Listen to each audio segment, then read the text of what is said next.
மாமா நல்ல வேலைக்கு போயிட்டீங்களோன்னு நினச்சேன். வீட்டில் இருக்கீங்க. மாமா என் வண்டி டியூ கட்டணும். ஒரு 4000 காசு வேணும் மாமா, கொடுங்களேன். ஏன்டா ஏற்பாடு நடந்திருக்கீல, ஒரு வேலைக்கு போன அறிவு இருக்கா உனக்கு? வண்டி நான் தான் கட்டணுமா? என்கிட்ட காசு இல்லை, போடா. டேய் காலையில ஏன்டா அந்த ஆள்கிட்ட திட்டு வாங்குற? உட்காரு, பணம் தானே, நான் எடுத்துட்டு வரேன். இந்தாடா, ஏதாவது வேணும்னா என்கிட்ட கேளு.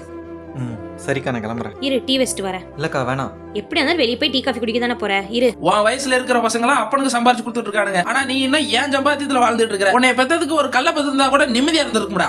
இந்தாடா, அதான் பணம் கொடுத்துட்டான்ல, அப்படியே இன்னும் உம்முன்னு இருக்க. இல்லைக்கா, என்னை யாருக்குமே பிடிக்கல. ஏன் அப்பாவை எடுத்துக்கோ, என்னையெல்லாம் ஏன்டா பிறந்தோன்ற அளவுக்கு திட்டுறாரு. ஆனால் நீ மட்டும் என்னை ஏக்க எப்படி பார்த்துக்கிற? நீ தம்பி மட்டும் இல்லடா, எனக்கு பையன் மாதிரி.